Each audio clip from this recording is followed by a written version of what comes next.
I hope you have an enjoyable distraction from all the crazy times that we find ourselves in today for this hour. It's a mad time, so I just hope that you just relax into a lovely distraction. My title today, I'm actually going to share the screen,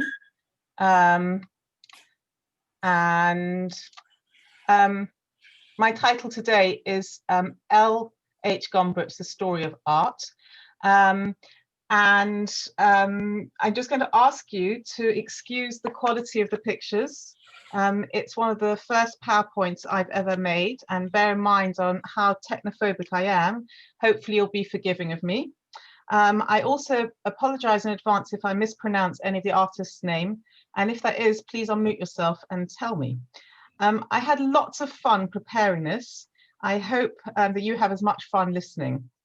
You know, once I'd given Monica the title, I looked at this book, this tomb of a book, and I thought, Naomi, what on earth were you thinking? What are you going to do with this? E.H. Gombrich, A Journey Through the History of Art in an Hour, reviewing the great classics in art history. What was I thinking? Well, here goes, and I hope you enjoy it. Now, I've got my first thing. I'm going to stop sharing because I pressed on the wrong thing. I'm going to share again and get onto the right. Okay, here we go. And yeah, here we go. So when you go to an art gallery, what are you looking at and what do you go to an art gallery for? So what I want you to do is, I want you to take a look at the following slides.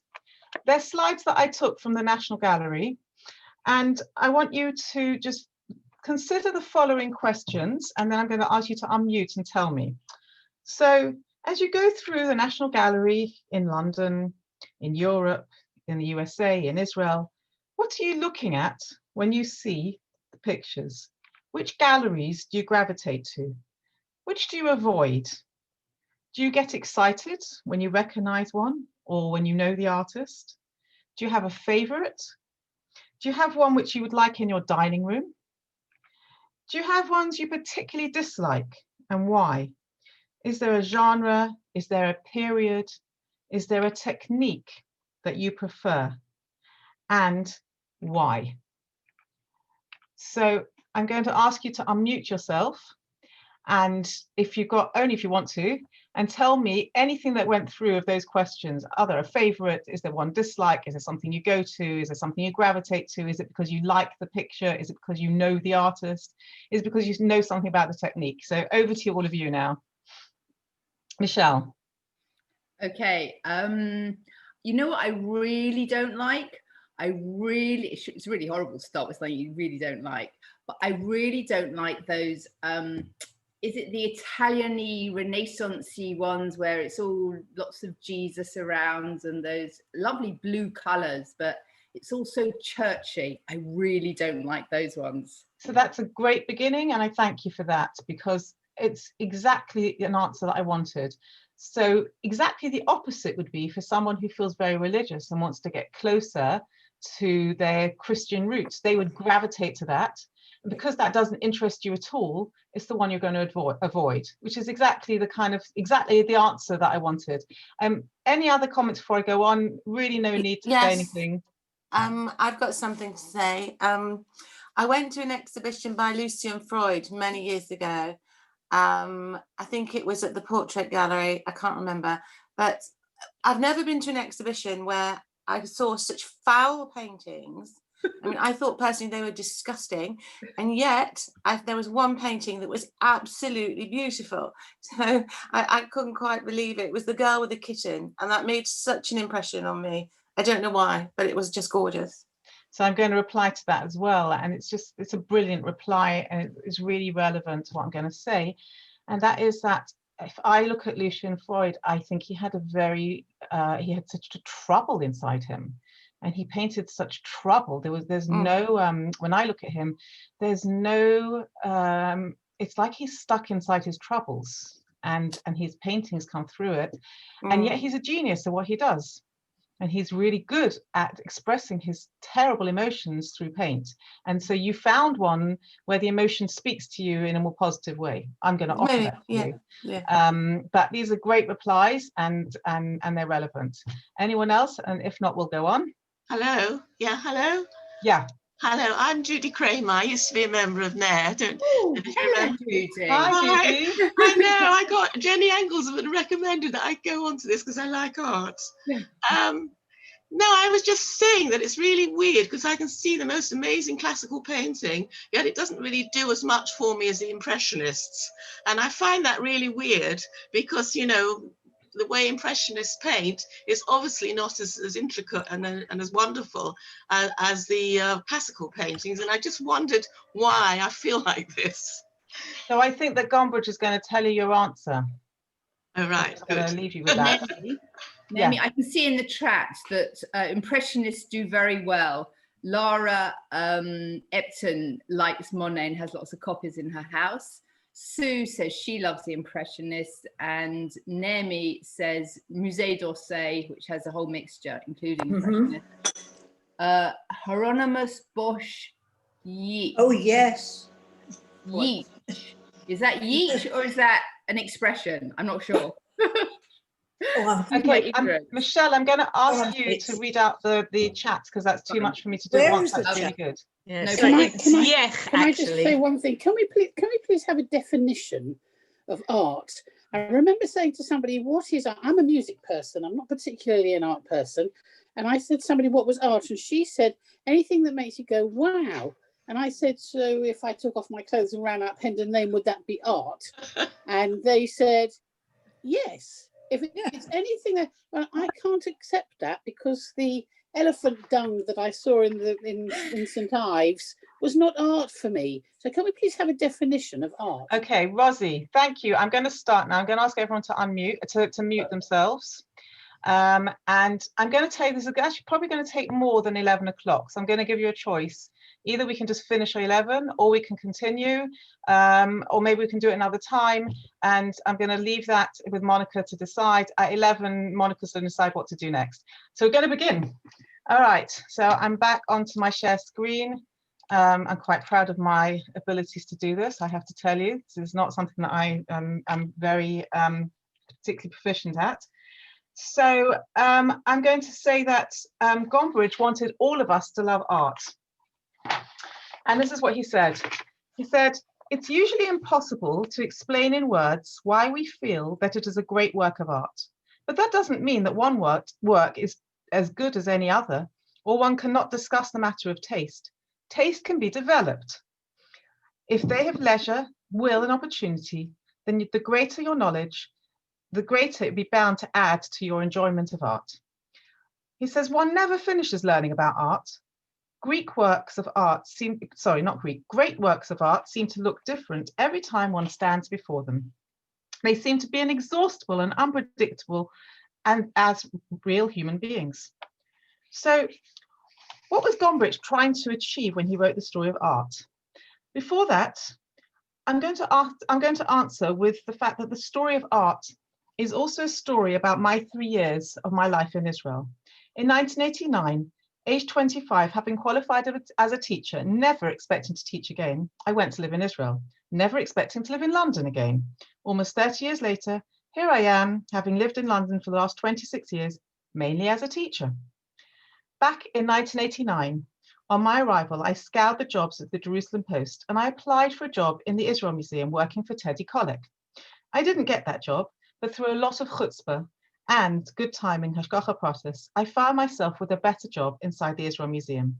I spent 3 years writing project proposals for new exhibitions, meaning that if a curator wanted to come and create a new exhibition, they would have to ask me to come and describe what they wanted to achieve. And I wrote it up as a proposal for my boss to sell to whichever donor he thought would be suitable. The rest of my time, my job in the museum was to wander around the Israel Museum and just to know it inside out. The perfect job in a perfect city, an amazing 3 years of my life. In my first week of my job, my boss, Meir Meir, Aleha Shalom, was dictating letters for me to write to donors. And I would ask for spellings. And at some point after about 2 days, he said, Naomi, I think you should know the difference between the artists and the donors. Go and buy yourself The Story of Art by Gombrich and read it. I duly did, and I can recommend it to anyone who is an absolute beginner as well as a connoisseur on the subject of art history. The simplicity and clarity of his writing means that it is accessible to all readers of all ages and backgrounds. Professor Gombrich combines knowledge and wisdom with a unique gift for communicating his deep love of the subject. So I'm going to start it in 3 parts, this talk. Number 1, what's the story of art? Number 2, who was Gombrich and why did he write it? And number 3, a whistle-stop tour of the book. Starting with the question, what is the book, The Story of Art? This is my answer having read it. If you are to go to the National Gallery in the Trafalgar Square or national galleries throughout the Western world, you'll dutifully go from gallery to gallery, often beginning with prehistoric cave art and winding your way through the centuries, through the artists of the moment to the present day. But what are you looking at? What is the context of the painting? What's the political context? What techniques are being used? How have the techniques built on previous knowledge of past centuries? Gombrich takes you, 600 pages, on a journey from the origins of the development of Western art from cave painting to experimental art in the 20th century and offers 21st century and offers quality, in-depth exploration of the progression of visual art form through major cultures of the Euro-Mediterranean regions. It was first published in 1950 and it was the world's best-selling book on art, still is. It's been translated into 26 languages and 16 editions. 30 years after I originally read The Story of Art, we're in a very different era. And I'm aware that I'm reviewing a book on art history that was written by a white Western man who viewed art with Eurocentric perspective and very little exploration of art history, both of Islam art or Asian art. In this woke times that we find ourselves in, there would be much to discuss about what he did not include. But for today, I'm going to park that criticism of the narrow prism with which he offered The Story of Art and instead focus on the immense assets that the book adds to anyone who's interested in understanding the development of art in Western civilization. However, The Story of Art really should have been called The Story of European Art. In a very clear and concise way, Gombrich tries to give an explanation of what the artist was trying to do, how the style of art reflects its purpose, how it relates to the time which it was created. He sees the story of art not as a history of technical or artistic progress, but as one of changing ideas and needs. Gombrich tries to make comparisons with earlier work, pointing out where the latter work derives its ideas from and where it differs. This helps to give a reader a sense of the continuity of art history. There were certainly geniuses that stood out through the ages, but all the overall trends of artistic expression, he claims, was a progression of influences around them. So why did Gombrich write it? Gombrich described his aim to bring some intelligible order into the wealth of names, periods, and styles. Using his insight into psychology of the visual arts, he makes us see history as an art, art of continuous weaving and changing traditions in which each work refers to the past and points to the future. The writing style is conversational, and for me, it was a shortcut in learning about what I was looking at when I wandered through the galleries of the Israel Museum, and it helps me ever since when visiting a European art gallery. Gombrich says, what we call works of art are not the result of some mysterious activity, but they're objects made by human beings for human beings. Because most of the paintings and statues, which are now lined up along the walls of museums and galleries, were never meant to be displayed as art. They were made for definite occasions and a definite purpose, which were in the artist's mind when he set to work. He has a real enthusiasm for each style of art, and he encourages the reader to look at the details and then, before making up your mind, he truly wants you to enjoy art. And he does not want you to be overwhelmed by the snobbishness and by the kind of snobby closed names that no one else can understand except the artist. So he tries to avoid any of the highbrow names and make it simplistically enjoyable for us to really understand. So his opening is famous. There really is no such thing as art. There are only artists.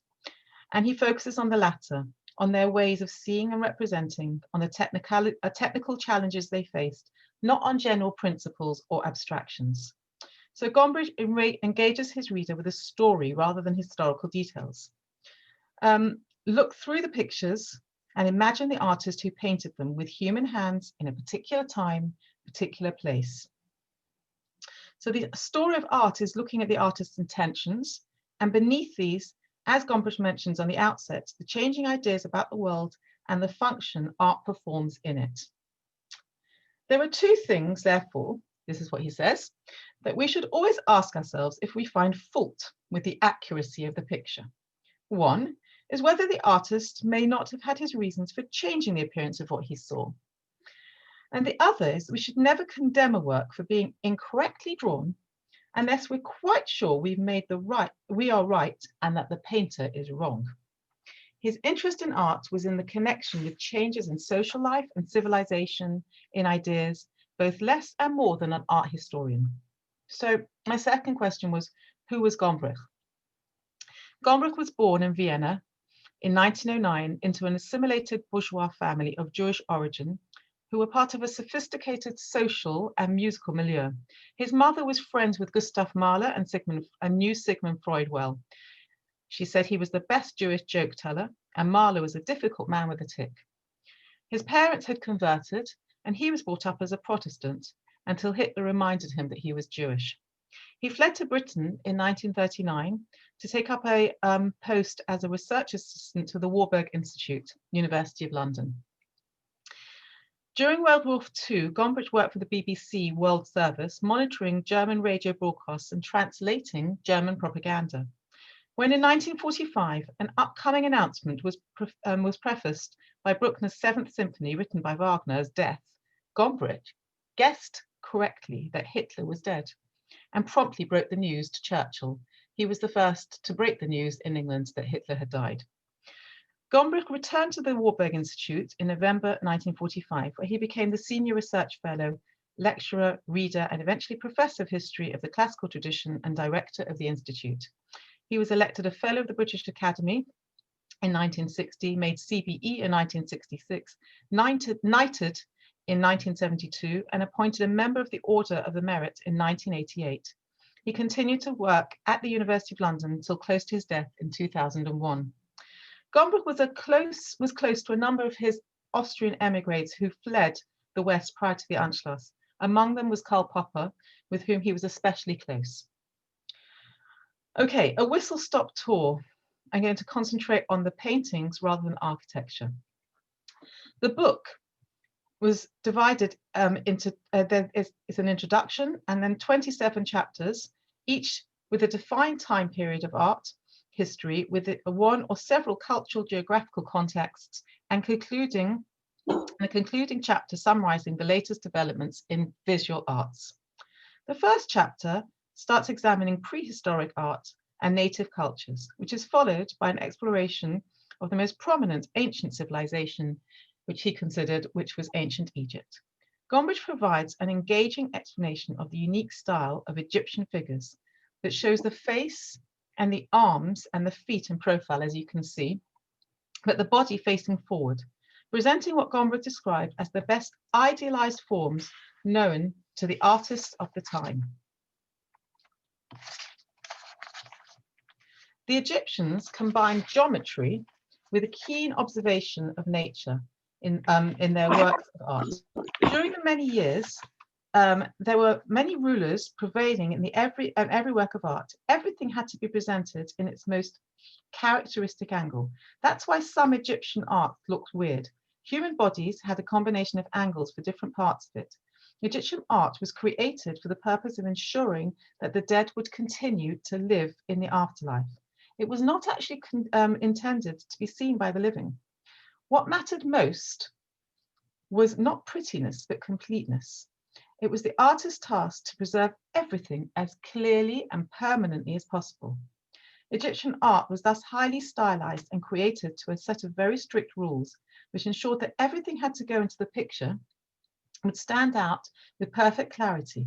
Their method, in fact, resembled more of a map-making picture than that of the painter. That's because it was made for the rulers, and they had an idea that if you provided the afterlife with their details, it would help them in the afterlife. And this is how he describes it. Once, in a grim, distant past, it was the custom when a powerful man, Egyptian man, died to let his servants of slaves accompany him to the grave. They were sacrificed so that he should arrive in the beyond with a suitable train. Later, these horrors were considered either too cruel or too costly, and art came to the rescue. Instead of real servants, the great ones of this earth were given images as substitutes. These pictures and models found in Egyptian tombs were connected with the idea of providing the soul with helpmates in the other world, a belief that had been found in many earlier cultures. And actually, the portrayal of birds and animals were very accurate. Onwards, Gombrich is continually looking for a connection with evidence purporting to explain the story of art. If we have time, we'll come to the end and we'll see if that really works. I'm not sure we're going to have time for questions of those sorts at the end, but we'll see. These are questions just to have in your mind. When ideas change, a new chapter in art history is ushered in, according to Gombrich. His interest in art was in the connection, as I said, in the social life and civilizations. We come to Greece and Roman traditions. Gombrich saw traditions of art being derived from the Greeks, who learnt much from the Egyptians. The artists, both sculptors and painters, no longer aimed during the Greek time at including everything in the picture, unlike the Egyptians, in its most visible form, but they took account of the angle from which they saw the object. So Greek artists looked for new ideas and ways of representing the human figure. The only paintings to have survived from the Greek times generally are those on pottery. So have a look at the vase, and you can see that the feet have changed and the angles changed, and it's more realistic. The reason why nearly all famous statues of the ancient world perished is that after the victory of Christianity, it was considered a pious duty to smash any statue of heathen gods. Life hasn't changed very much. This is still going on in 21st century. The sculptures in our museums are for the most part second-hand copies made in Roman times. After the 5th century BC, the artists became aware of their power and mastery. The rest of the population also became interested in art for its own sake and not for a religious or political function. As appreciation of art grew bigger, comparison and competition between different schools of art began to emerge. The influence of the Greeks, according to Gombrich, was the most famous and important in history. And the history of art.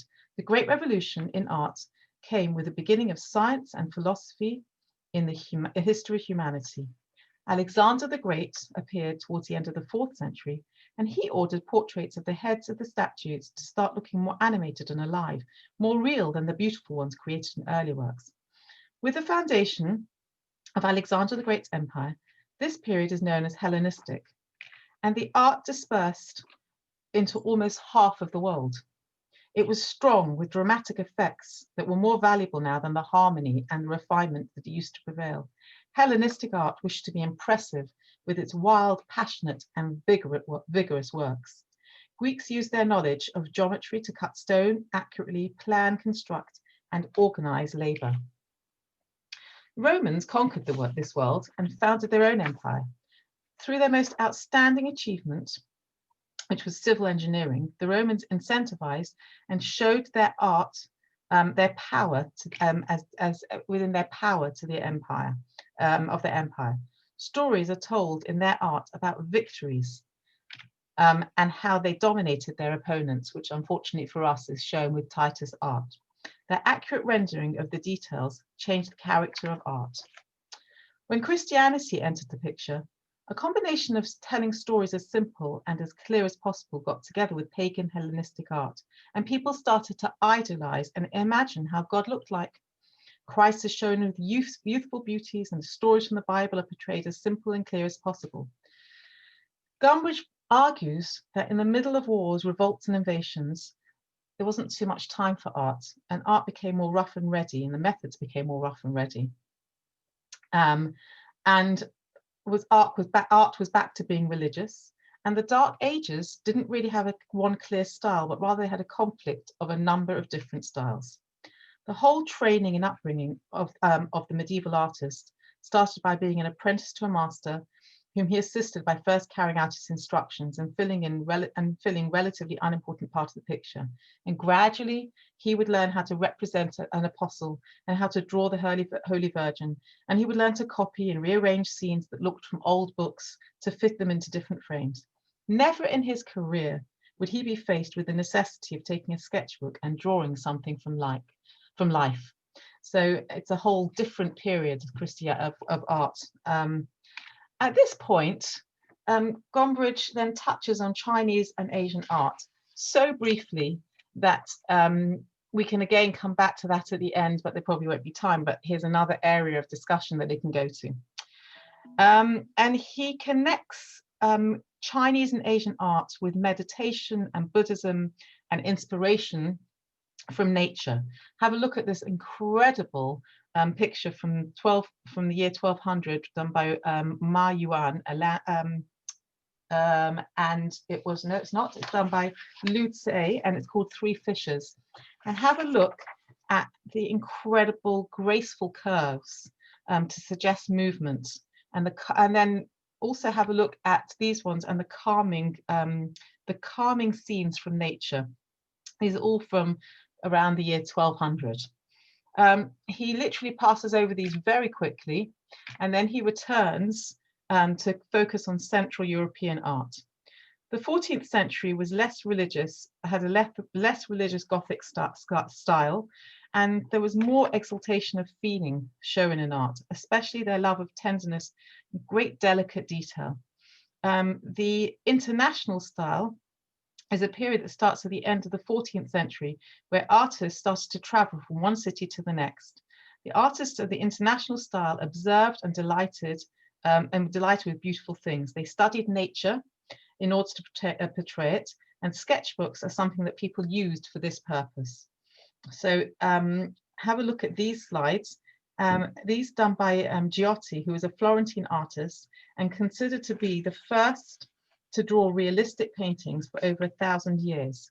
And according to Gombrich, he's responsible for changing the whole conception of art. He also became the first artist with an individual reputation. From this point on, the work and the artist were both considered important. And this, Gombrich says, is the beginning of what we know as Italian Renaissance. Renaissance means rebirth or revival.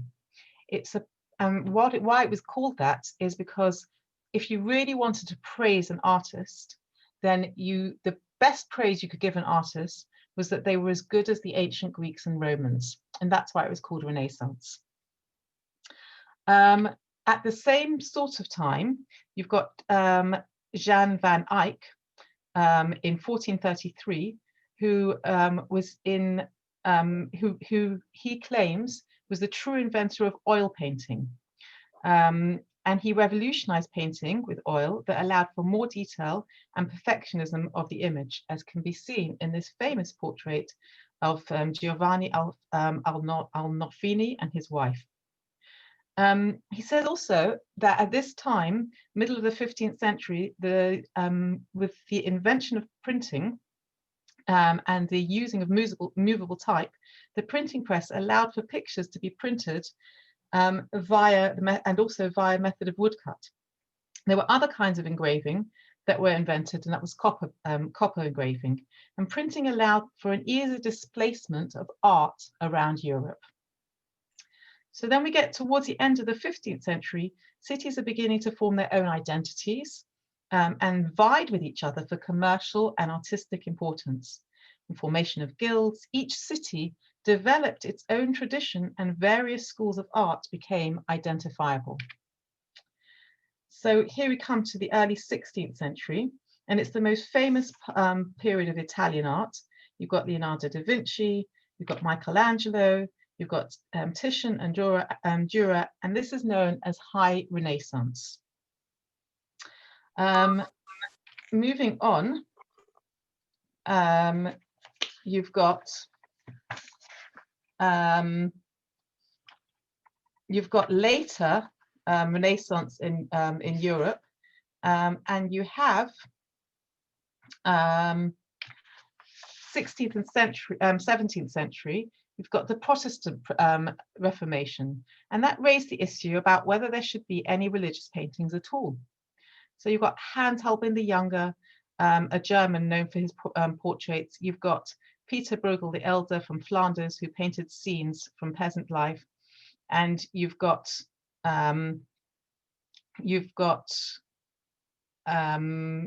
Protestants that were interested in restrained and non-religious paintings, particularly portraits, and mirroring of nature as near as you can get a photograph likeness. And you've got obviously famous Rembrandt. If we have a look at, again, we have a look at Frans Hals, you can see that he says, Gombrich says, he was the first outstanding master of Free Holland. He was raised in the Protestant Dutch city of Haarlem and eventually became one of the most prolific painters in Holland. Gombrich wrote, the portraits painted by Hals give us the impression that the painter has caught his sitter at a characteristic moment and fixed it forever on the canvas. Then Gombrich brings us to Jan Steen. According to Gombrich, 17th century artist Jan Steen perfected the craft of the painting of human nature.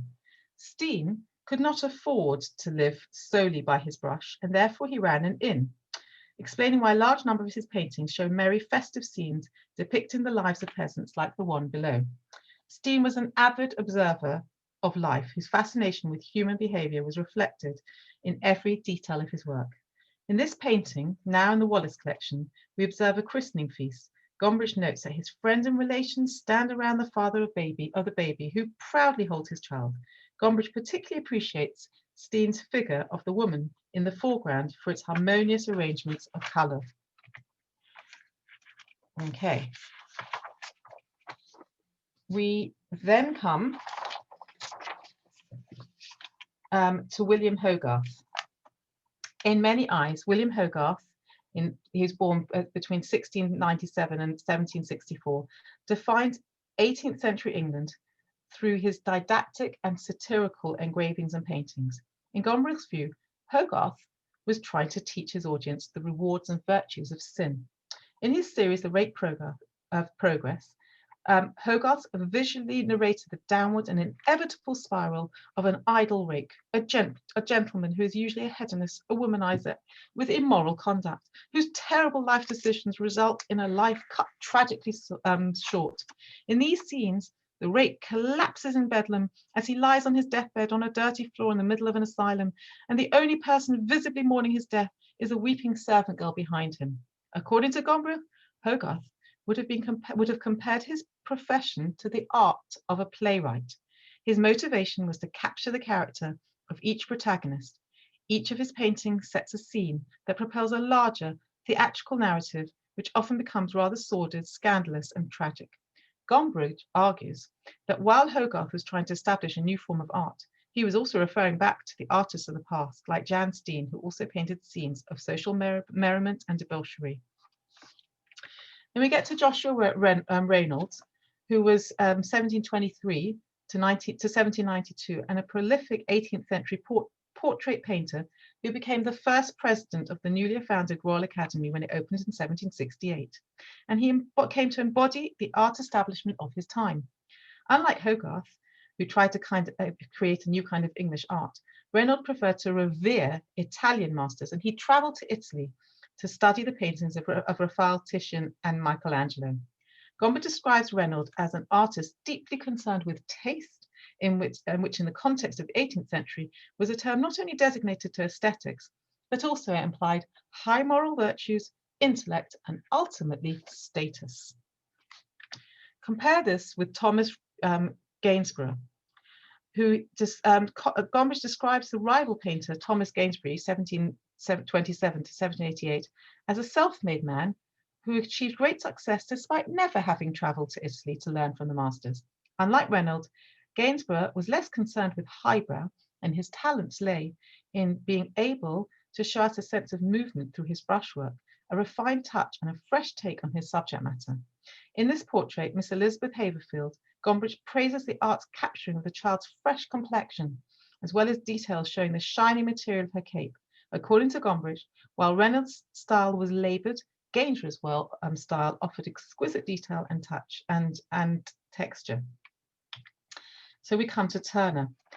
J.M.W. Turner, 1775 to 1851, spent half of his life trying to surpass the landscapes of French painter Claude Lorrain.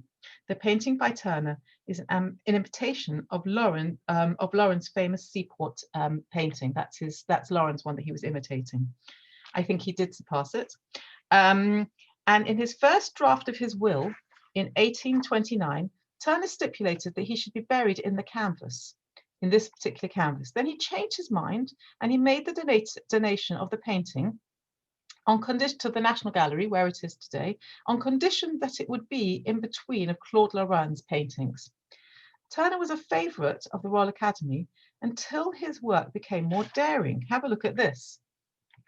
Writing on Turner's Snowstorm, Steamboat off a harbour's mouth in 1842, Gombrich wrote, "We almost feel the rush of the wind and the impact of the waves. We have no time to look for the details. They're swallowed up by the dazzling light and the dark shadows of the storm cloud." However, this was not necessarily well received at the time. And on we come to James Abbott McNeill, an American artist, 1834 to 1903. And he wasn't so sentimental and he wasn't into sentimental subjects that were popular at the time. Whistler, according to Gombrich, was primarily concerned with colour and form, the former of which was often characteristically sombre and subdued, which was not popular in its time. In the story of art, Gombrich discusses Whistler's controversial painting, Nocturne, Blue and Gold, Old Battersea Bridge, which ruffled the feathers of art critic John Ruskin and created a public debate about aesthetics and what constitute a finished work of art. And this really leads us to the Impressionist time, 19th century.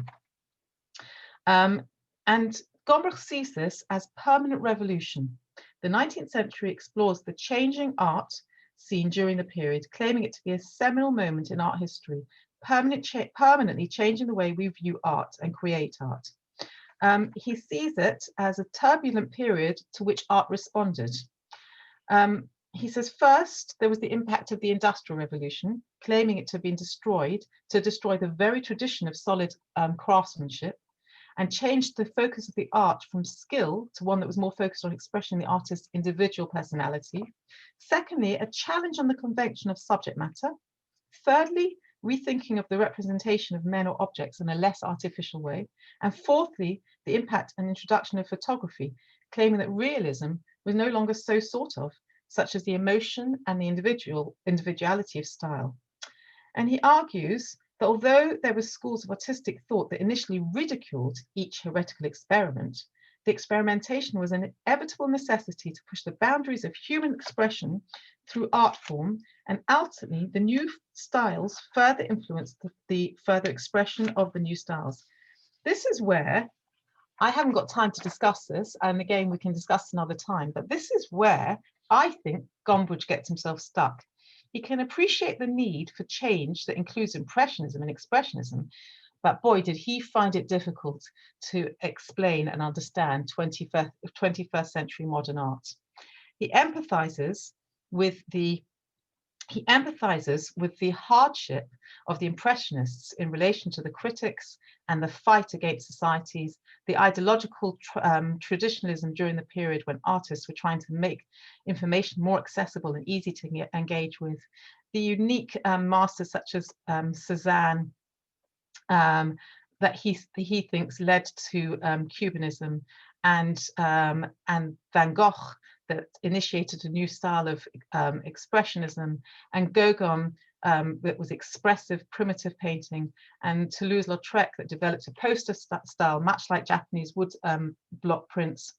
He also says there was an economic influence of art and how artists need what today to be called a unique selling point, like Impressionists challenging the zeitgeist, created their own form of expression. Patrons were also important in showing the level of an artist, and Gombrich points out the importance of patrons, saying that they served a way of supporting the artist. The change of period came because the emergence of the consumer middle class had a contempt for conventions. Now, it's now 2 minutes to 11. I can finish this in 2 minutes, but there's not going to be much chance for any discussion. So we're really up to the modern art bit, and I've got 2 minutes to end. I'm going to ask at this point, Monica, do you want to go on? What do you want to do? Well, please do, but I need to bow to Michelle's knowledge because she's the one who knows about the timetabling. I'd love you to continue. It's absolutely fascinating. Michelle, have we got the time to continue? Okay, so yeah. I'm nodding. I mean, I understand that some people might have to leave, but yeah. So I'm going to say no one should feel obliged to stay on. I'm going to keep going. If you've got things to do at 11, please go. And if not, then I've got about another 5 minutes. Naomi, yes. Can I just say, I think maybe you'll have to do a part 2. And I can see yes. Evelyn in the chat suggested a short course because I think this has been amazing. So I'll let you get on. Okay, so I'm just going to finish with so Gombrich had much more difficulty with experimental art. He does try and grapple with it. He talks about Frank Lloyd Wright. He talks about Kandinsky, who was so Wright was the American architect. Kandinsky was the Russian first to paint without a recognizable object, abstract art.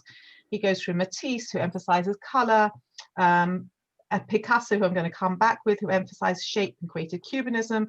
And Henry Moore, who emphasized shape and English sculpture, and Grant Wood, American, who focused on simple use of color, and Magritte and Salvador Dali, who began this surrealist movement. But he had difficulty. He clearly admired Picasso, and he asks us to compare 2 pictures of Picasso, which I'd like to do with you now. So have a look at this one. Picasso has drawn a charming representation of a mother hen with her fluffy chicks. But compare it to this picture that he drew of a cockerel. This time, Picasso was not content with giving a mere rendering of the bird's appearance. He wanted to bring out its aggressiveness. He wanted to bring out its cheek and its stupidity. In other words, he resorted to caricature. And what a convincing caricature it is. So when Gombrich could see what the modern art was doing, he was happy with it. He felt he was less happy when he didn't feel he could understand it. And he said it like this: he felt that the cult of self-expression was not healthy. He said that the word self-expression means too little to give an artist any guidance of what to do. He said we all express ourselves all the time, and that is not necessarily art. So I'm going to leave you with the quote by Gombrich from the chapter in his final chapter of the book. Our knowledge of history is incomplete. There are always new facts to be discovered, which may change our image of the past. So to conclude, I'm going to give some personal reflections and then I'm going to open it up. This book is an absolute guide if you want to have basic contextual, historical, technical understanding of paintings and sculptures in a national gallery in the Western world. It is a book that never gets boring and you can dip into any chapter. Each page is a learning and enlightening journey into art appreciation and history. So we started by explaining that Gombrich's interest in art history was in connection of the changes in social life and civilization in ideas both less and more than an art historian. However, his explanations and interests were through quite a narrow prism, which is what I began with, of some would say an idealism, an idealization, close to a sort of near religious belief in Western civilization and culture. There is much to admire and appreciate and learn from Western civilization, but critics would argue that his views are now part of the historical story. Gombrich is continually looking for a connection along with the evidence supporting it to explain the story of art. And the problem is that with his method, in the 21st century, that art did not fit in with the Western civilized order that he had, and so he had great difficulty accepting it. And I'm going to leave you with a question: does it matter? That's the end of my talk. I don't know if you want to unmute. I'm going to just, yeah. So that's it. That's for me. And I've left you with some questions. I've left you with anything you want to talk about. Not yes. Over to you. Naomi, before anybody pitches in, because I'm sure that there'll be lots to say, I just want to thank you for such a compelling, fascinating, what scope. You must have put so much work into it. It was just, I mean, let me just echo what Evelyn said. Could you do a mini course for us? Because it was just fascinating. Yeah, great. She could. It really was. Thank you so much. Everybody's saying Belinda, Dinny, so many people are saying that you're just so full of information. It's been amazing. I mean, I'm sort of a bit gobsmacked, really. You've just given us a sense of the history and the development of history and how that reflects in art. Anyway, that is the gift of his book. Yeah, that is literally the gift of his book. Okay, now I'm opening it out. So yeah, absolutely. I think you're gonna if you want to get it, I get it quickly, because I reckon that Naomi's promoted a rush. Oh no, you can get it for £2.50 on Amazon, because it is a book that's now 30 years old, and it's been, you know, it's still sold. It had 16 editions, but you can get it on Amazon very cheap. It was £20 when I looked just now. Oh no, you have to use copies. You have to not mind taking a used copy. It's up to you. I don't mind a used not copy. at this time. Not in the Maybe not at this time. Naomi, it was. Can I thank you also? Yes. You've given us an overview, and it would be lovely to go into more depth and see really what's going on, because we all see things differently, and it's nice to share across genre that may be not one's own taste, and understand why. Yeah, agree. Yeah. Thank you, Naomi, for giving us, despite Gombrich baptism, a guide to the perplexed. That was very good. It was very, very good and very interesting. I think if you looked at the different artists, they had different times. Hogarth, for instance, was drawing, he was like a Dickens. He was pointing out what was going on in society. There were different reasons why people painted in different ways and drew in different ways. And some of the others, the Reynolds, they were there pandering to high society and doing it very well. Yeah. And this is what exactly what he tries to explain. Yeah, they were all different. And even if you look at Picasso, his cockriel and the chicken with the little chicks, right you are. Different periods of his life. The cockriel was when he was furious about what was going on in Spain, I expect. You know, that was outrage at what was going on there. So different times, different things. I agree, and I think Gombrich doesn't always get that. There are parts that he does get. But he was very much a child of Vienna, 1908. This was going to be my talk. Growing up with Freud and all the rest of them, who all wanted to explain everything very carefully. Many of these things are multifactorial, and they can't be explained in his, well, what did you say in the beginning? Simplistic? There was that word that came in. I agree with you 100%. I could have another hour discussing that part of it, but that wouldn't be the art. That would be the Viennese background. And I had a whole other literally talk that came up when I was writing it, Ruth, about how he came to write it. And that's why I said I sound very, very sort of controversial, but I felt that these Viennese Jews had sort of taken their Gomorrah cop and created this near religious like belief in Western civilization and culture. And calling stuff art is also a form of religion. You know, it's a sort of generic thing for things we admire or have a feeling for. But they were done in so many different ways. And they explored different parts of, like you said, of history with completely different ideas. The Chinese, the Japanese art was heavenly compared with European art. And he just totally missed the point. of that. Completely lost. Completely missed the point of it. Vienna, Exactly. Vienna, Vienna, Vienna, Vienna. Yep. Nemi, I Thanks, think I have Mary. It was lovely. You really, Pleasure. really lovely. Thanks a lot. I'm out. Nemi, I think Nemi? Yeah. Hello? There. Yeah. Thank you. I think I have to talk to you about part 2 because that's obviously we need to schedule that.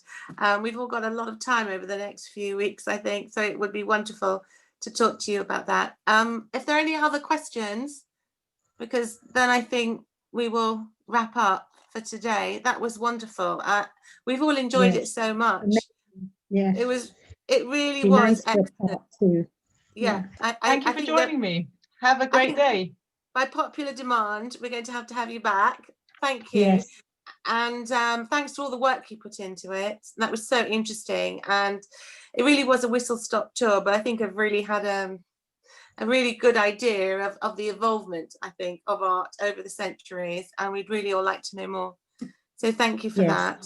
And hope to see everyone next week. And we're going to talk about the book Educated by Tara Westover with lots of thought-provoking themes.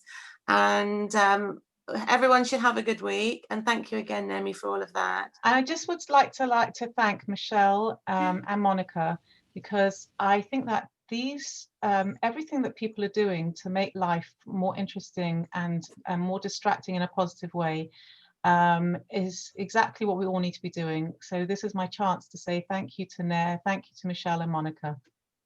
You're welcome. Thank you. Thank you. Everybody have a good week, and we hope to see you next week at 10:15. Thank you. Thank you. Pleasure. Bye. It's made life for schnitzel frying very interesting. Thank you very, very much. Pleasure. Thanks for coming. Background. If anybody has a specialist interest, like Naomi has just done now, maybe they'd like to produce a session, because you have enthusiasm and you just like Naomi. I mean, it's a bit difficult to say after Naomi's, but if there is something, then we will share that enthusiasm, because it's very infectious. Very much so. Agreed. So just get in touch with Monica. Yes, is that okay? Fine. Whose name is on the email. That would be great. Okay. Naomi, wonderful. Thank you. So much. Pleasure. I'll send Thanks, Naomi. my leave. All the best. Bye. Thank you. Bye. Thanks, Naomi.